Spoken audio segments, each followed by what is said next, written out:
जी दोस्तों, मैं हूं अमजद मलिक और आप देख रहे हैं मेरा यूट्यूब चैनल अपना पंजाब दी शान मक्खी चीना। दोस्तों अज का साडा टॉपिक बहुत सारे दोस्त ये सवाल करते हैं जनाब कि बकरियां लैके आया जनाब तो बकरी रिपीट हो जाती, उसकी वजह की है मलिक साहब।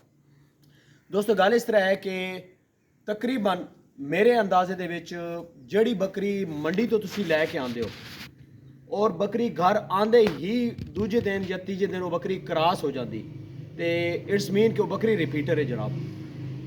क्योंकि रिपीटर बकरियां ज़्यादातर लोग बकरियां मंडी ते लै आंदे ने और वो जनाब वाला दोस्तों के हथ आ जांदियां ने और वो लै जांदे ने। उसकी वजह ये है कि वो बकरी जो ही नवे अजड़े च रेवड़ जाएगी तो वो बकरी पहले दिन अगर क्रॉस हो गई तो ये समझ लो कि वो बकरी रिपीटर है। जो भी जानवर तुसी खरीदो मंडी तो मेरा तुहानू ये मशवरा है कि बकरी तुसी सूई हुई बकरी खरीदो, या अगर तुसी बकरी खाली ही लैनी तो तुसी फिर ये है कि कम अज़ कम ये वेखो कि उस बकरी को बच्चे हैं या नहीं। बाद औकात इस तरह होता है कि बकरी रिपीटर होंदियां ने, वो कहते हैं जी असीं बच्चे अलग सेल कर देते हैं तो वो बकरी जो तुसी घर लै आंदे हो कम अज़ कम अच्छी कास्ट वाली बकरी होंदी 1.5 लाख की या 2 लाख की, तो वो आंदे ही क्रॉस होंदी, तुसी बड़े खुश हो जाते हो कि जनाब अला असी तो बकरी बहुत अच्छी मिली, आंदे ही क्रॉस हो गई।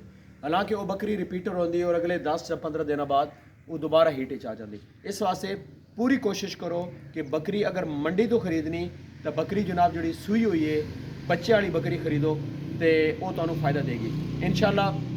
नैक्सट जनाब असी इस तरह के टॉपिक ते वीडियो बनाते रहेंगे और साड़ी वीडियो नू लाइक और शेयर ज़रूर करना, कमेंट करके दसना जी कि साड़ी वीडियो तुहानू क्यों जी मिली।